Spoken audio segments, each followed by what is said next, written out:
Super Mario 64 is a 1996 platform video game published by Nintendo and developed by its CAD division for the Nintendo 64. Along with Pilotwings 64, it was one of the launch titles for the console. It was released in Japan on June 23, 1996, and later in North America, Europe, and Australia. More than 11 million copies of Super Mario 64 have been sold. An enhanced remake called Super Mario 64 DS was released for the Nintendo DS in 2004. In the game, Mario explores Princess Peach's castle and must rescue her from Bowser. As one of the earlier three-dimensional platform games, Super Mario 64 is based on open-world playability, degrees of freedom through all three axes in space, and relatively large areas which are composed primarily of true 3D polygons as opposed to only two-dimensional sprites. The game established a new archetype for the 3D genre, much as Super Mario Bros. Did for 2D side-scrolling platformers. In the evolution from 2 dimensions to 3, Super Mario 64 places an emphasis on exploration within vast worlds that require the player to complete multiple diverse missions,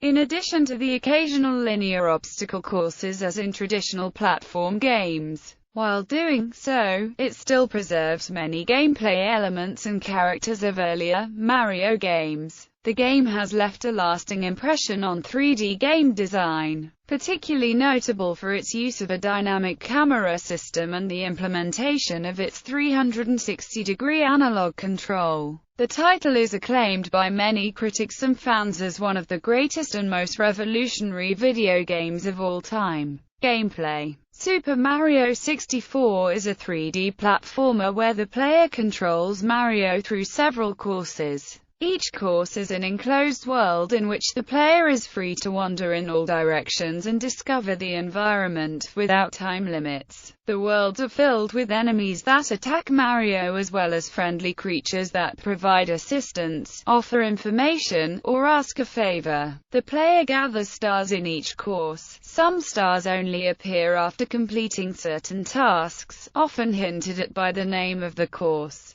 These challenges include defeating a boss, solving puzzles, racing an opponent, and gathering coins. As more stars are collected, more areas of the castle hub world become accessible. The player unlocks doors in the castle with keys obtained by defeating Bowser in special courses. There are many hidden mini-courses and other secrets to the game, most containing extra stars required for the full completion of the game. There are 3 special cap power-ups appear in certain areas on many stages. The wing cap allows Mario to fly, the metal cap makes him immune to most damage, allows him to withstand wind, walk underwater, and be unaffected by noxious gases, and the vanish cap renders him partially immaterial and allows him to walk through some obstacles such as wire, mesh, as well as granting invulnerability to some forms of damage. Some courses contain cannons that Mario can access by speaking to a pink Bob-omb buddy. After entering a cannon, Mario can be shot out to reach distant places. When the player has the wing cap equipped, cannons can be used to reach high altitudes or fly across most levels quickly. Mario's abilities in Super Mario 64 are far more diverse than those of previous Mario games. The player can make Mario walk, run, jump, crouch, crawl, swim, climb, kick, or punch using the game controller's analog stick and buttons. Special jumps can be executed by combining a regular jump with other actions, including the double and triple jumps, long jump and backflip. There are also special maneuvers, such as wall jumping, jumping from one wall to another in rapid succession to reach areas that would otherwise be too high. The player can pick up and carry certain items, an ability which is used to solve various puzzles, and swim underwater at various speeds. Mario's life energy slowly diminishes while underwater, representing how long he can hold his breath. Plot and setting. Super Mario 64 is set in Princess Peach's castle, which consists of 3 floors, a basement, a moat, and a courtyard. The area outside the castle is an introductory area in which the player can experiment, testing his or her player skills. Scattered throughout the castle are entrances to courses via secret walls and paintings. Super Mario 64 begins with a letter from Princess Peach inviting Mario to come to her castle for a cake she has baked for him. However, when he arrives, Mario discovers that Bowser has invaded the castle and imprisoned the princess and her servants within it using the power of the castle's 120 power stars. Many of the castle's paintings are portals to other worlds, in which Bowser's minions keep watch over the stars. Mario explores the castle for these portals to enter the worlds and recover the stars. He gains access to more rooms as he recovers more power stars, and eventually traverses 3 different obstacle courses, each leading to its own battle with Bowser. Defeating Bowser the first 2 times earns Mario a key for opening another level of the castle. After Mario defeats Bowser in the final battle, Peach is released from the stained glass window above the castle's entrance. Peach rewards Mario by kissing him on the nose and baking the cake that she had promised him. Development concept. The development of Super Mario 64 took less than 2 years. But producer and director Shigeru Miyamoto stated that he had conceived of a 3D Mario game concept more than 5 years prior. While working on Star Fox, he considered utilizing the Super FX chip in order to develop a proposed SNES game to be called Super Mario FX,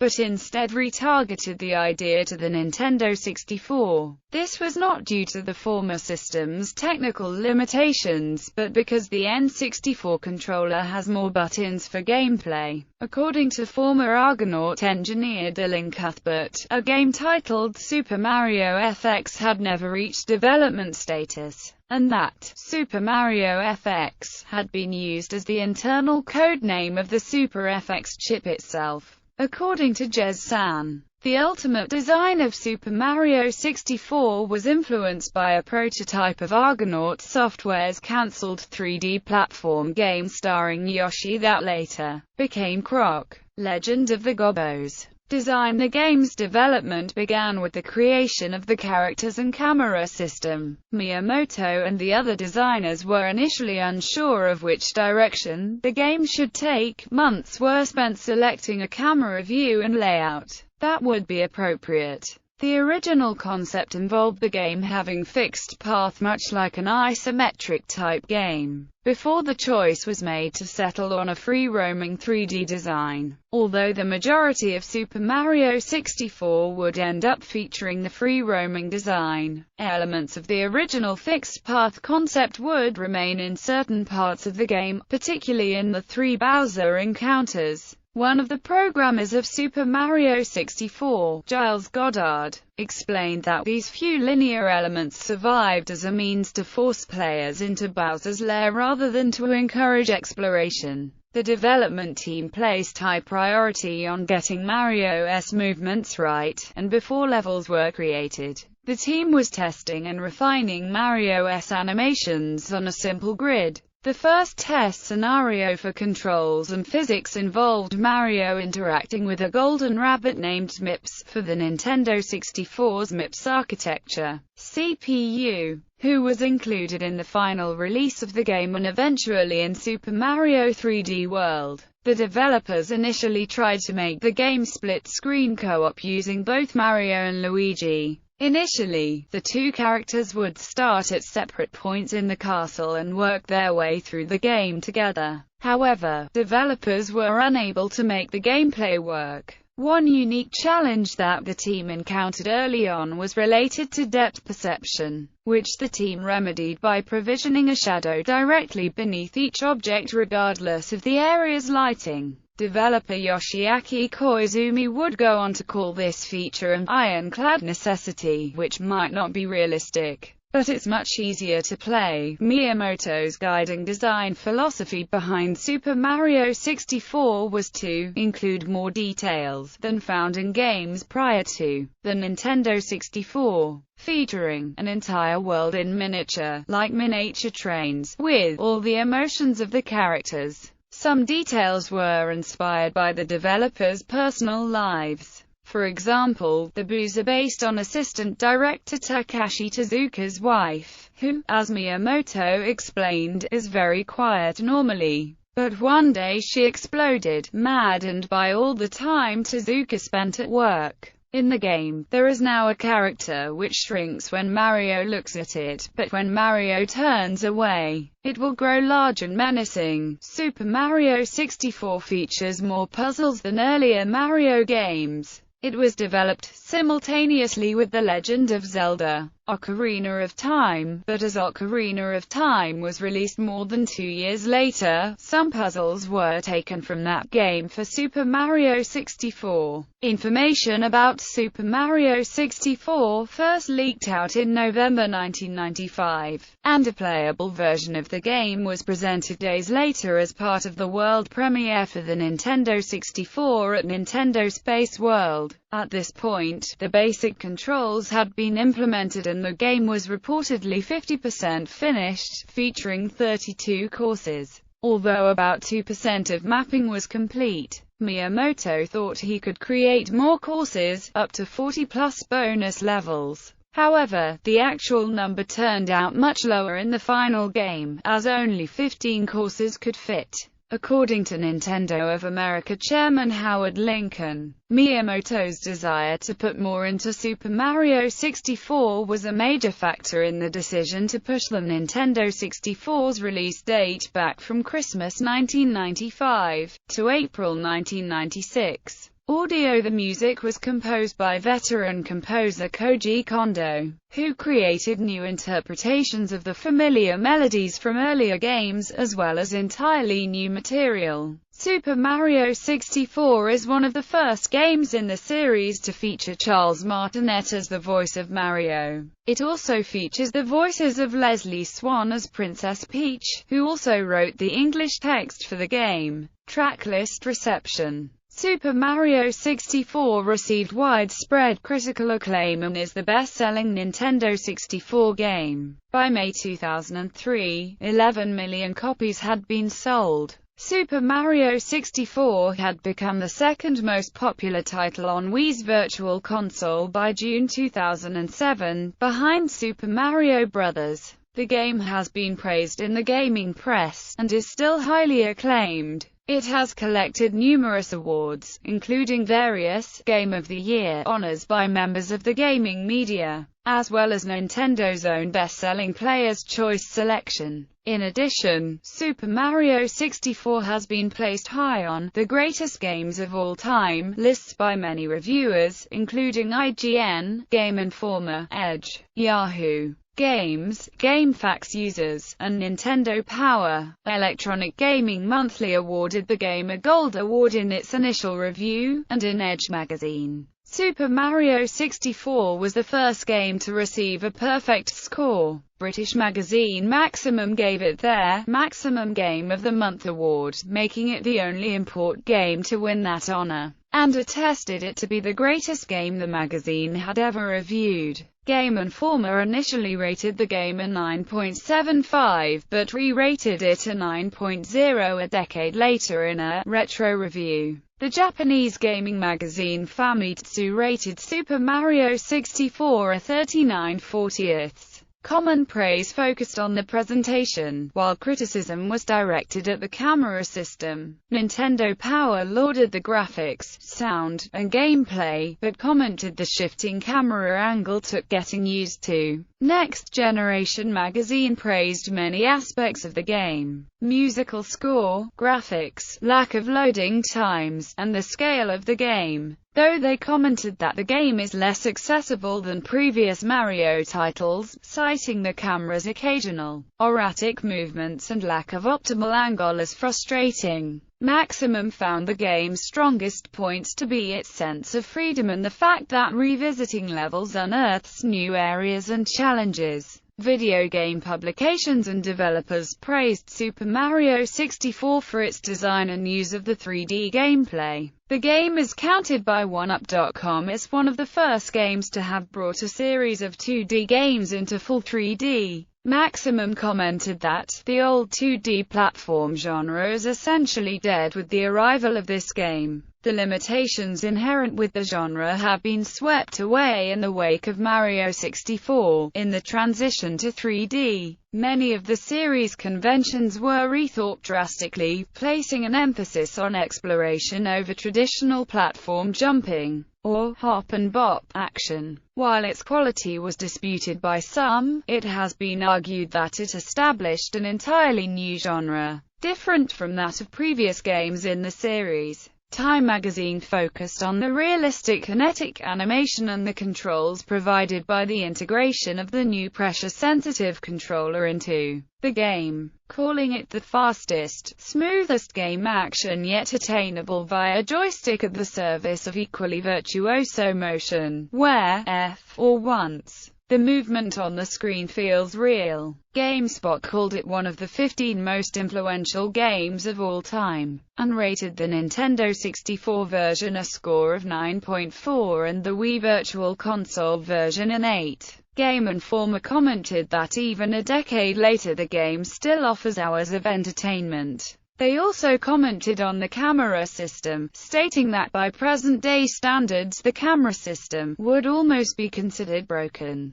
Game Revolution's retrospective review referred to the graphics as beautiful, but criticized the camera angles, saying, "It doesn't work as well as it should." The game placed 6th in official Nintendo magazine's 100 Greatest Nintendo Games of All Time. In 2009, Game Informer put Sūpā Mario 64 13th on their list of the top 200 games of all time. Official Nintendo magazine referred to the game as a masterpiece of game design, stating that Nintendo was able to take its #1 2D franchise and convert it flawlessly into 3D. Michael Grayford of Liquid Entertainment stated he was initially very turned off by the openness of the game the first time he played it. Upon playing it later, he was highly pleased, and stated, "Each level brought some new unique cool gameplay element and I was never bored." Warren Spector, former lead designer at Ion Storm,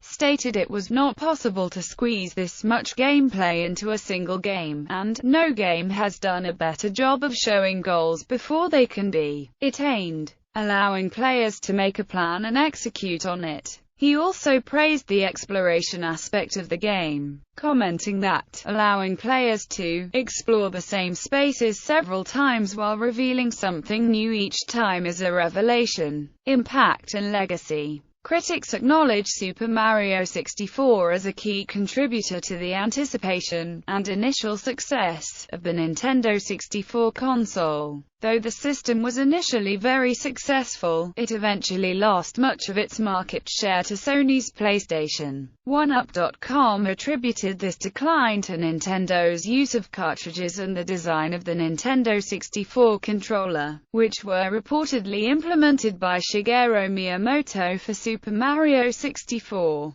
The game also set many precedents for 3D platformers to follow. Game Daily listed the game as one of the most influential video games, and stated it defined the 3D platform experience, influencing numerous designers to create their own original offerings. GameStem noted many game companies, including Nintendo, have tried to develop a platform game to match up to Sūpā Mario 64. Nintendo's first-party developer, Rare, reflected in 2013 that during the development of 2001's Conker's Bad Fur Day, they had originally drawn inspiration from their deep analysis of the gameplay and camera mechanics of Sūpā Mario 64. "We were just copying Mario, weren't we? Which, to this day, is still the best 3D camera." Sūpā Mario 64 is notable for its sense of freedom and non-linearity. A central hub, where controls can be learned before entering levels themselves, has been used in many 3D platformers since. In addition, the game's mission-based level design is an inspiration for other game designers.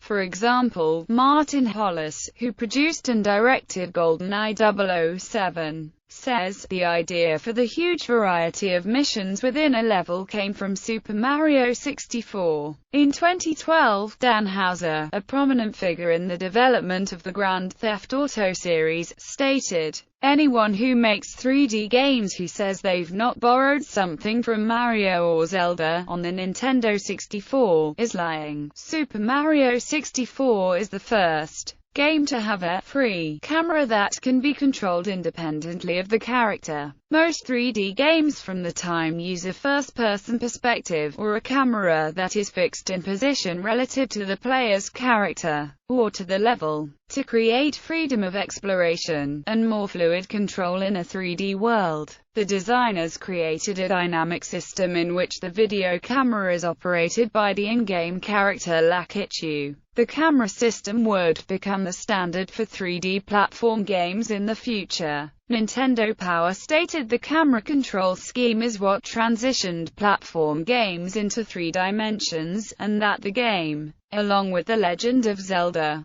Ocarina of Time, blazed trails into the 3D era. Along with camera control, the game also innovated in its implementation of movement. Edge stated the game changed gamers' expectations of 3D movement forever. The Nintendo 64's analog stick allows for more precise and wide-ranging character movements than the digital D-pads of other consoles, and Super Mario 64 uses this in a way that was unique for its time. At the time, 3D games generally allowed for controls in which the player could either control the character in relation to a fixed camera angle or in relation to the character's perspective. Super Mario 64's controls are fully analog, and interpret a 360-degree range of motion into navigation through a 3D space relative to the camera. The analog stick also allows for precise control over subtleties such as the speed at which Mario runs. Super Mario 64 was one of the first games to implement the system. Because of the game's popularity, rumors about glitches and secrets spread rapidly after its release.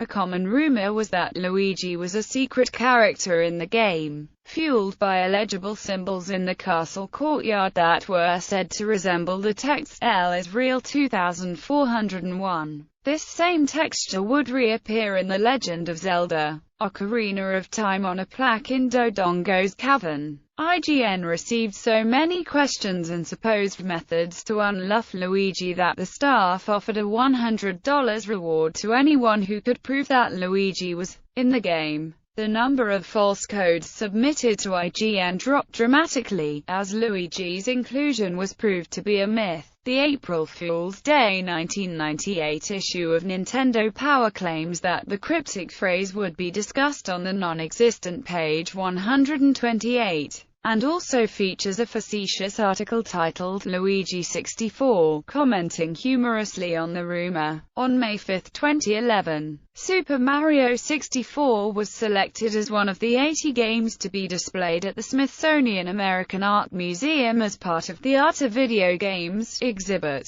that opened on March 16, 2012.